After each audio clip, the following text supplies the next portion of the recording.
Hi friends, big boss എവിടെ നോക്കിയാലും big boss ആണ്. ബിഗ് ബോസിൻ്റെ ഒരു മായാജാലമാണ് ബിഗ് ബോസ് അലയടിക്കുന്നത്.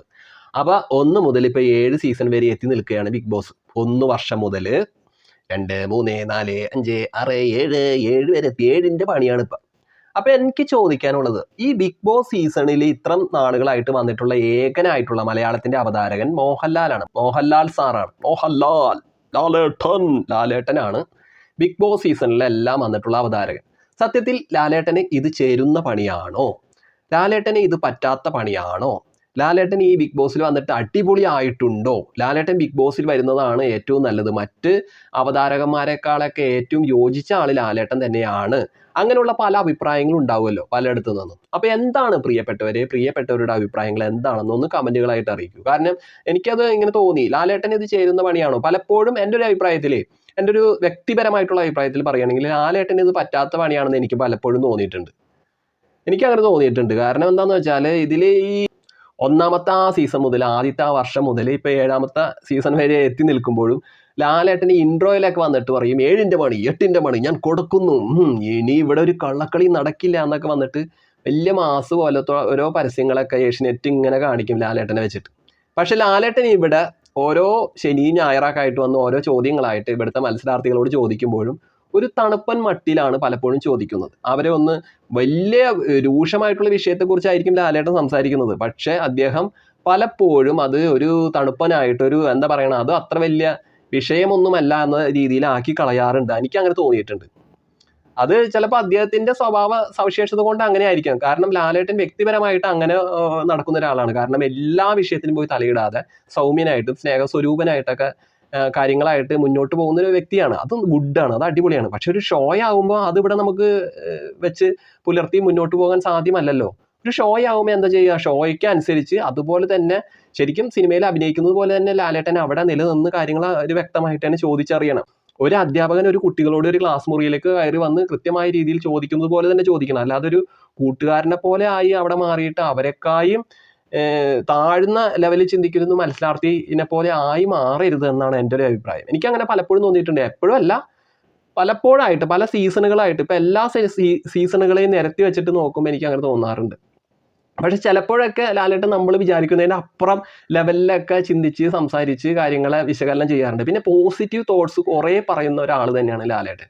അത് നല്ല കാര്യമാണ്, അത് മാറ്റമൊന്നും വേണ്ട.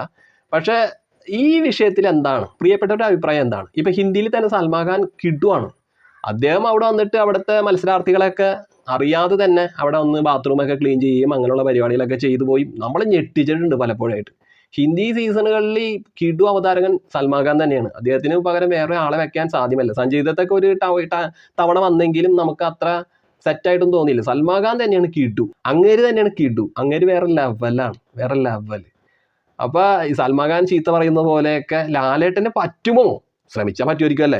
എനിക്ക് തോന്നിയ വേറൊരു കാര്യം കൂടിയുണ്ട്. ഇപ്പോൾ ആദ്യത്തെ സീസണിൽ സാബുമോനൊക്കെയാണ് വിൻ ചെയ്തത്, കപ്പടിച്ചത്. സാബുമോൻ ആ സീസണിൽ തന്നെ കുറേയേറെ ഒച്ചപ്പാടുകളും കാര്യങ്ങളൊക്കെ ഇങ്ങനെ പറഞ്ഞ് വെറുപ്പിക്കുന്ന രീതിയിലൊക്കെ ഇങ്ങനെ ഒന്ന് ഗെയിമിൻ്റെ രീതിയിലൂടെ തന്നെ മുന്നോട്ടൊക്കെ പോയപ്പോഴും ലാലേട്ടൻ സൗമ്യ സ്വരൂപനായിട്ടാണ് സംസാരിച്ചതും കാര്യങ്ങളെ നേരിട്ടതും.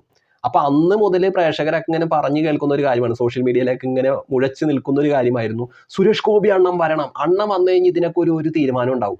ലാലേട്ടനെ കൊണ്ട് പറ്റില്ല, അവതാരകനാവാൻ ലാലേട്ടനെ കൊണ്ട് പറ്റില്ല, സുരേഷ് ഗോപി അണ്ണം വരണം, അങ്ങനെ കേട്ടിരുന്നു. സെക്കൻഡ് സീസണിൽ എത്തിയപ്പോൾ രജിത് കുമാറിനെയൊക്കെ പുറത്താക്കിയ ഒരു ടൈം ഉണ്ടായല്ലോ. അപ്പോൾ ആ ടൈമിലും കേട്ടൊരു സംസാരമായിരുന്നു, ലാലേട്ടനെ മാറ്റണം, ലാലേട്ടനെ മാറ്റിയേ പറ്റൂ, അങ്ങനെ കേട്ടിരുന്നു.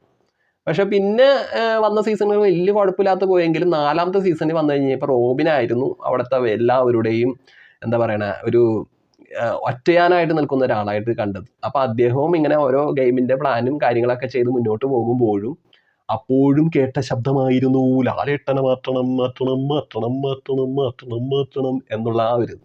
പിന്നെ അങ്ങനെ കാര്യങ്ങളൊക്കെ നൈസായിട്ട് മുന്നോട്ട് കൊണ്ടുപോവുകയായിരുന്നു. പിന്നെ ആളുകൾ അത്ര വലിയ ഒച്ചപ്പാടും കാര്യങ്ങളൊന്നും പറഞ്ഞ കേട്ടില്ല.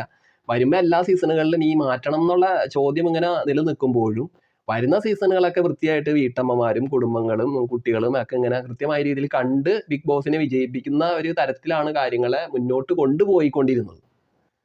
അപ്പം ഞാനിപ്പോൾ എൻ്റെ പ്രിയപ്പെട്ടവരോട് ചോദിക്കുകയാണ്, പ്രിയപ്പെട്ടവരെ, ലാലേട്ടൻ സത്യത്തിൽ ബിഗ് ബോസിൽ പരാജയമാണോ വിജയമാണോ?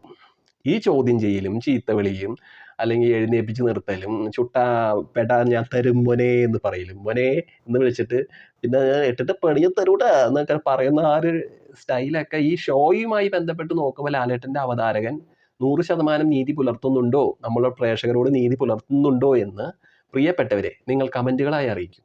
അപ്പോൾ നമുക്ക് നോക്കാലോ. Okay, bye bye.